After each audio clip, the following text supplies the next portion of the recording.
Hi, this is Siofra's Magic Alcove, and I'm Siofra Bradigan. So I was trying to figure out what I wanted to talk about today, and the subject of energy and different kinds of energy has been on my mind. And it's a difficult subject because energy, unlike water, you can't really see it. It's actually lighter than air or less substantial than air. And although we can tell that air is around, it's not easy to prove that it's there, right? So the first part of learning about energy and using energy would be yourself. So people talk about having an aura. And the question comes into, how do you know that you have one? Whether you can see it or not is not the issue. It's like, does it exist? So first off, whenever electricity goes through a wire, it creates a magnetic field. It's sort of part of the whole process of moving of the electrons going back and forth through a wire creates a very mild magnetic field. If you are like me and you have a magnetic field detector, you can find those sources of energy around your house, but they're short, they're small. So if you've got energy going through a wire, it might go for a couple of inches, but after that it drops off. So they're weak magnetic fields. And we know this because of electricians and who work with electronics and everything else. They can see these, they can test them, and they know that these fields exist. So magnetism is similar to electricity in that they work together, but you can't see them. You can feel their effects, but that doesn't mean that they're not real. So the human body, the way we're put together, we have electrical impulses that run from our brain to our extremities and back, telling us, like to move my hand, for example. I have an electrical impulse that just went through my body, giving instructions to make my hand move. And because this is electricity that's traveling along a line, it creates its own magnetic field. So the aura on that basis is a weak magnetic field that surrounds all living things. Anything that has electrical energy that's running through it is going to have a magnetic field around it, and that would be our aura. So one of the ways you can experience your aura directly is by taking your hands and just putting them a couple of inches away from each other, palms facing each other like so. And you sort of bounce your hands like that.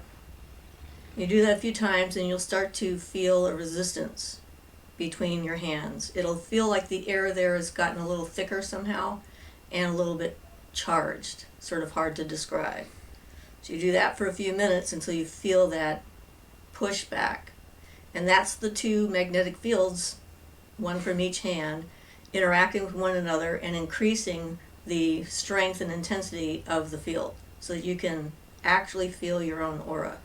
Then after you've got that down, you can do some experimenting with it where you can take your hand and go over top, again not touching yourself, but keep on doing that until you can actually feel that flow of energy that goes across the top of your skin. And you can sense that coming out of your palm and going over your skin, like so. And this is one of the basic things you need to know how to do if you're going to do any hands-on healing work, for example. But also it helps in charging objects, imbuing them with whatever energy you want. You actually have two minor chakras right here in your palm. And these are the chakras that get activated when you do this. And these are also the chakras you tend to focus with when you're putting healing energy into someone else, or you're putting specific energy into an object. So in order to do those things, you have to become aware of your own energy field. And so that's an exercise that you can do and try out and experiment with. There are a lot of different forms of energy that are out there. And in the beginning, most people, when they first start on a magical path, use just their own personal energy in order to get something done. That's the intent, the willpower that you have. And by deciding something is going to be the way you want it and really focusing hard on it, that would be using your own personal energy in order to accomplish an end. And usually that makes you feel depleted, exhausted. People complain a lot about not being able to sleep well or sleeping too much, feeling shaky, being tingly all over.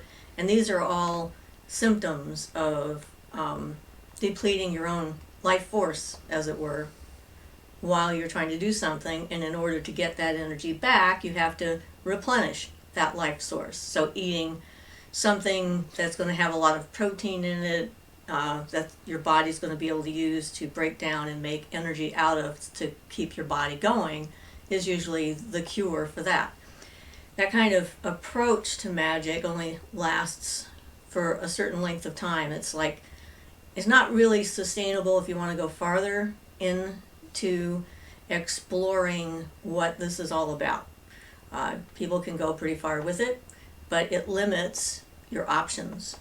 The reason for the sacred tree meditation that we do is to get you acquainted with two sources of energy during the meditational process. So that first source of energy we connect to in the meditation is the earth.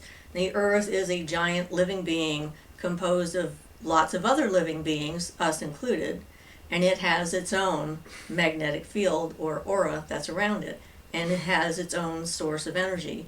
And the earth's energy is freely given to anything that's alive, and even things that we don't consider alive, like stones and it's like anything that's within the earth's biosphere becomes imbued with the energy from the earth.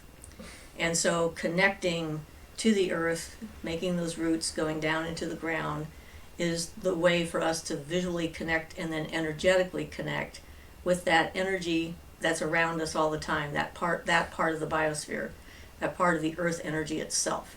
And we can use that to get rid of negative stuff that we're holding on to, or to bring up healing energy and energize ourselves that we might need, and to start beginning that process of tuning into other forms of consciousness that exist by us, both physical beings like plants and animals, and then the non-physical, non-corporeal kinds of spirits and beings that also inhabit our sphere. Becoming acquainted with that energy is a good first step for getting out of doing just your own personal will. It allows you to take the energy in and give the energy back without depleting your own resources, so that you can become more of a channel or a conduit for that energy. And it allows you access to greater forms of energy than you can generate just on your own. So instead of just having you and your ideas and your thoughts and feelings and attitudes to get something done, you're now bringing in the trees, the grass, the birds, the animals, the consciousness of the planet, all with you to create a specific kind of effect. So you have a much greater chance of succeeding, and also a lot less likelihood that you're going to have ill effects from it. And then the second kind of energy that meditation introduces us to is what we call the universal life force, which is still part of the biosphere at its base, but also goes farther up into other planes of existence. But as just the universal life force, this would be what they talk about as prana or chi or ki, depending on your language base. And the idea is that when you're breathing in oxygen into your lungs, you're not just breathing in physical air molecules of oxygen to support yourself, but you're also bringing in a finer substance, which is that life force energy. And that can renew you, that can heal you. You can learn to accumulate that in yourself and then give that to someone else. So between the earth energy and then the life force energy that's all around you, you can channel a lot of healing energy into people you care about, the things that you love, your animals, your children, your spouse, your loved ones, whoever, and help them to feel connected to that energy as well. And so those are two forms of energy we've already explored in the beginning videos that we've done. Now I want to get into some of the more esoteric aspects, I guess, different forms of energy that are out there that we don't always think about or talk about or use or what have you. And for me, trying to figure out how to actually utilize those forms of energy, my method of tuning myself into their energy has been through the making of my wands. I've realized that that's part of my process of tuning myself and my energy field to one specific kind of energy. So I'm going to show you some of my wands and talk about why I make them. So let's see. So the one video when we started talking about wands, I showed you my solar wand, which would be the center of our solar system, and talked about the process of getting that piece of wood and being inspired by the tree itself to do that, which is what got me into all the other wands. It was kind of the breaking of the dam of ideas, I suppose. Once they got through my thick skull and I heard what they were saying, I was like, well, that sounds like a great idea. And so, you know, like all great ideas, I run with them. So this is my lunar stave. Now, certainly moonstones are well known because of their name, if nothing else, to be associated with the lunar sphere and with the moon. And there's some other stones as well that are associated with it. But I decided to go with moonstones because they're harder on the Mohs hardness scale, so they're going to last longer, and they're also not water soluble like selenite is, which would also be a good stone for working with the moon. And so I ended up putting 13 moonstones on this piece of willow. Now when we went to get the willow, we harvested it by a local lake we have, and we did it at a night on the full moon, I think, for this, because that's what the energy we wanted, and we named the tree the moon tree because it seemed like a good idea at the time. And it's a willow, and willow has got a lot of water in it, and lunar energy is associated a lot with the water. It's reflective. It doesn't have a light of its own like the sun, and water will reflect any image that you put into it. So there's that basic connection right there from obvious reality. So silver is the metal associated with the moon, and so what I did was I actually purchased a tube, a hollow tube of silver, which is this, and it goes inside the wand. My husband figured out how to make a hole inside the wood without breaking it in half, which is not an easy task. It could only go so far, so we had extra sticking out. And so I filled that tube with moonstone chips, and then I surrounded the silver shaft with the moonstones, the smaller moonstones, and then added the last moonstone on top. I went with different colors because the moon has different phases. It isn't just always full. And so I have a black moonstone at the bottom with shades of gray going into all the different colors of moonstones that I could find, and then topped it with another one. So while I'm making this, I'm focusing on the moon and on the lunar sphere.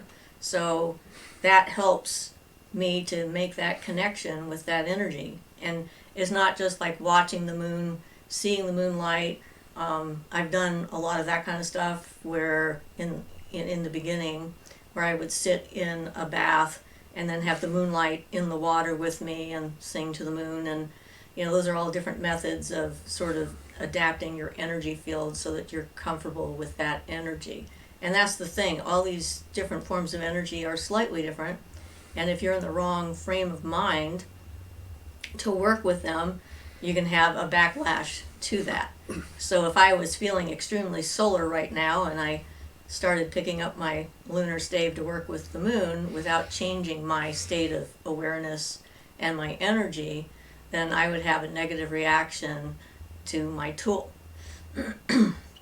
And as I've said previously, all of my wood wands are with the spirit of the tree that I take the wood from in it.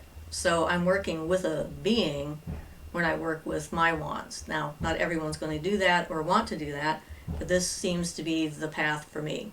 And that started off with the very first wand I made. So this is one method of tuning yourself into an energetic sphere. So if you were going to work with the moon without this type of an object, you would want to have low light, you'd want to have soft sounding music, maybe water sounds around you, a light blue light, or something dim and soft, and you would want to like meditate on that energy in order to become attuned to that. So that would be the lunar energy, which is its own thing. We have our earth, which is our energy, and then the moon has its own separate kind of energy that we can tap into. And then we can utilize it to charge objects or to work with the changing of the cycles of the moon and the phases and all that other stuff and the tides, etc. So there's always lots of things you can follow when you do that. So that became my second really specific tool for working with a different kind of energy. So along with that, I decided, once I figured out that I could make a tool specific to a type of energy to help me get more in touch with it, to make an elemental wand tool. And so this became my first elemental tool. This is my water wand, and I used amethysts, make it look sort of like ripples in the water, the way I have them there, and blue lace agate drops for the, again, water energy. And then the blue color, this is some silk that's wrapped at the base, so that if I'm not feeling tuned enough to the water, I can hold on to that and kind of separate my energy field out a little bit, because silk is a really great insulator. And then on the top, I had this really nice aqua crystal. It's actually a clear quartz crystal that's been sprayed with gold that looks this wonderful aqua color. And I thought it was a great color. It wouldn't work at all. I kept trying. And then I suddenly realized that it was gold. And so even though it was blue and shiny and ripply looking, it was still a solar kind of energy that was coming off of it. And of course, solar energy and the water by itself is not that compatible, because that's all fire and everything. So I ended up with a piece of seraphinite for the tip of my wand and pearls to get that energy. And one of the interesting things I learned after I constructed this, I took it down to a local lake and showed it to the local undines, the spirits of the water that live in the lake. They liked it quite a bit. I've taken it to rivers and lakes all around the area. Whenever I'm away somewhere, I often take it with me to show it to any local water deities or beings and spirits that might be around. And so thinking of it as a wand specifically, I tried casting a circle with it, and it was not going to work. It wouldn't work at all. I mean, it started with the east and the air, and it's like, hello, I'm water? That's air. I'm not going to do air. I'm only going to do water. And that's how I knew I succeeded in making this tool to just work with the water element. And I have expanded the accoutrements that go along with this. I went crazy. I now have an aquamarine crown, and I made a blue dress to go with it to, try and tune into it better. It's got its own little altar in my room. I have a horse on there for Poseidon, and I have a mermaid who's holding an aquamarine in her hand. And so that's how you tune your energy field to be specific to a kind of energy, is by the things you put around you and the things that you charge up that are like that. So I haven't used this water wand for a specific purpose, except for getting to know the beings that exist in the water realm. And it is also made from willow, which makes perfect sense because that's a water wood. So there's that.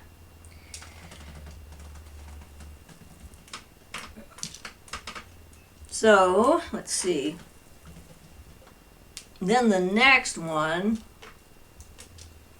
that I constructed, this is a piece of myrtle wood. And this is my first wand that has two ends on it. It's hard to describe the way I work because, and I think a lot of us are like that. We don't know the specific process that we're using in order to accomplish it, but there's a feeling. It's like you put something on it, it doesn't like it, you can tell. There's like something inside just doesn't fit right. And at first, when I started to construct this one, I thought I was making just a healing wand because myrtle wood is good for that. And as I constructed it, I suddenly realized that I had actually created a Venusian wand because I have all of the things that Venus would require. I have emeralds, one on either end, and the rose quartz in here. This is a cryoprase here. And then these are two garnets. One is green and one is red. I've had these garnets for a while. I go to rock shows or stores or whatever, and I see something and I go like, ooh, I'm going to need that. I'm not sure when, but I'm going to buy that now. And these are things I have purchased over the years or traded for in the case of the emeralds and the rose quartz, that I've just had lying around in a box of things that are like something to be done with later. I don't know what. And so when I finished constructing it and realized what it was, I actually put the Venusian planetary sign under this stone, the cryoprase that's in the center. And then when I started to use it, I realized that the kind of healing energy that it had was pretty specific. This is the green end, and if I'm working with it on someone who has some physical ailments, I use the green garnet for that. And it seems to be specific for physical things, things that are bothering people. If I'm working on someone who's having some serious emotional trauma, I use the red garnet end, and it seems to work on those things more specifically. And so again, this is sort of watery in nature in that Venus is all about, love and acceptance and has some watery qualities to it. So going from my lunar wand to my water wand to my Venusian wand doesn't require much change in my particular energy field because they're all very similar in energy even though they're all very different. So that would be me working with the Venus sphere. So when we started the Amethyst Crystal project, I ended up constructing this wand. I constructed this before we did the project. This was one of those things where time is fluid, and this is an akasha wand, ether wand, spirit wand. It's one of our 5 elements, but it's one that's more difficult to actually talk about because time and space aren't quite right when it comes to talking about it because it includes all time and all space everywhere, all now. So I constructed this prior to the Amethyst Crystal project happening, but it was specific to the project, and I didn't realize that till we got closer to doing it the first year. And this is a piece of magnolia tree that's near my office, and I asked permission both from the owner of the building and from the tree, of course. I always ask permission first and gave it an offering in return, which is always a good idea. If you're going to take something, you should give something. And I thought magnolia seemed like a good wood for this because the magnolia trees, blossoms, look very much like a lotus.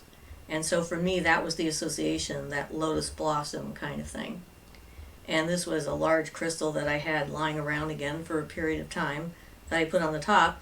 I was going to initially try and make this like a caduceus, and I got some, see, I had sunstone and moonstone and amethyst, and as you can see, only the amethyst made it onto this piece because I didn't realize that I was doing an akashic wand until I started it. And so, following my intuition, it wanted all the amethyst chips and little stones and stuff that I had, so I wrapped around. I've got dark ones and light ones and all kinds of things.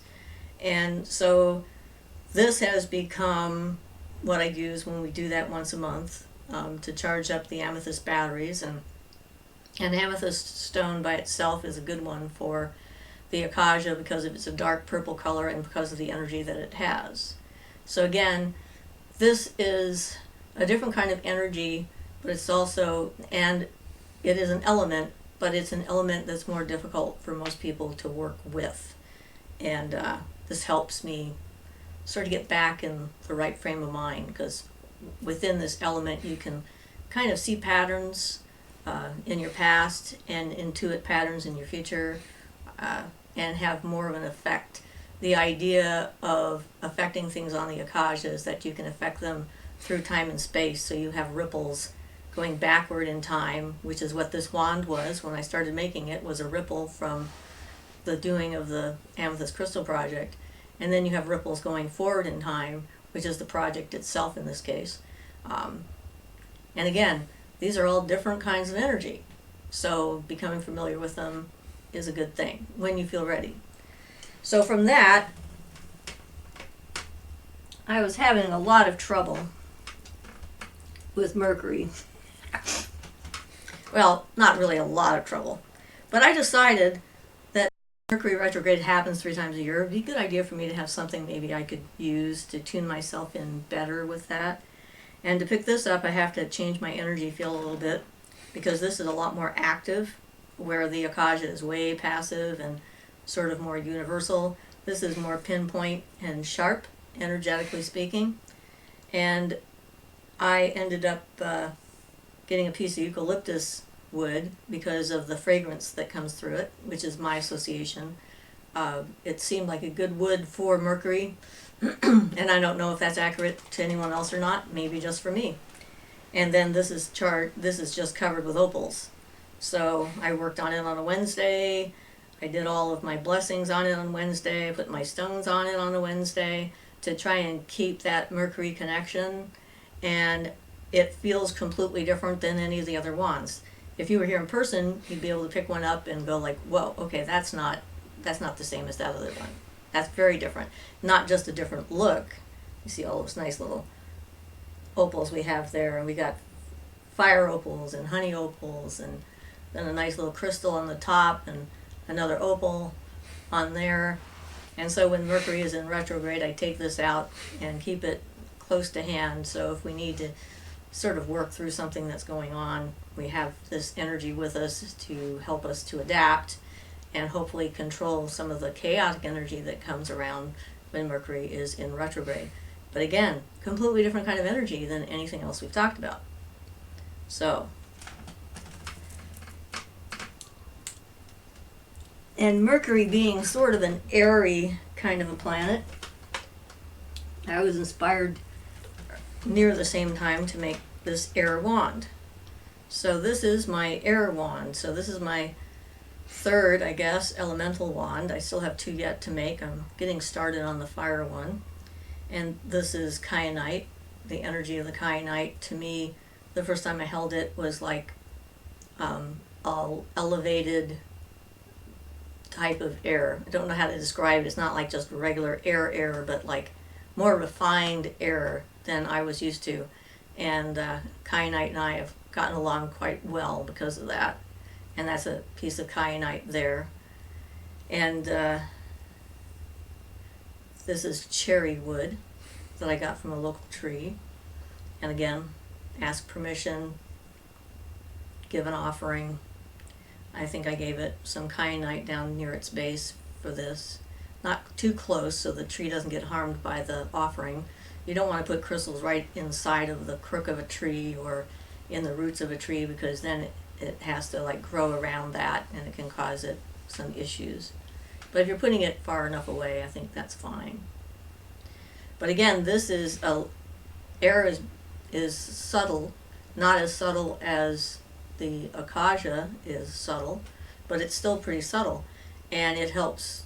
Both the Mercury and the air wand help with mental acuity, concentration, focus, traveling the mental realm, and that kind of thing. And I'm still working with charging this up to get it more complete as far as it goes. So it's still teaching me things, and this is the way I'm learning, is by doing these.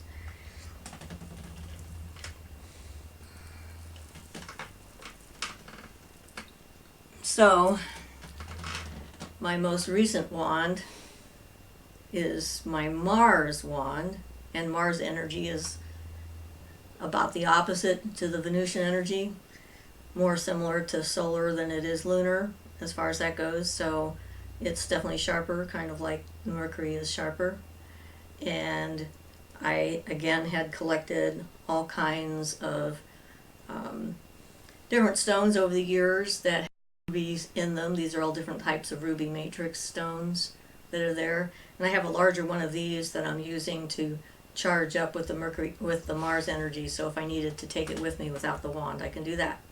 So again, I'm learning about that particular energy, the healing part of that for blood and energy and willpower and so forth, and protection and shielding. And I decided, since I ended up with a prong, I guess, that these would be the two moons of Mercury and this would be the planet itself. So that in itself is just sort of something that I did to make it work for my brain, because this is the piece of wood I got. And this is a piece of ironwood. And I had a friend, former coven mate living in Arizona, who actually cut this for me the way I would cut it. And I sent an offering to her to give to the tree before she cut it. And so that's the way I made a connection with that particular spirit. So again, very different kind of energy. And that's the point of this whole conversation, in that everything has a different kind of energy. So the only wand tool I have that isn't actually a living piece of spirit wood is my selenite wand. And I've started using this. It brings in the light energy really well. It's got that natural fiber optic kind of a thing that comes out of it. It's like, and you can focus the energy out of a piece of this stuff, and spirits can see it, which is very helpful in my work as a paranormal investigator. And I can help spirits find their way out of a place where they're not supposed to be by shining this light on the floor and leading them out of the house. And it helps to open up the portal between the worlds sometimes, and all kinds of things.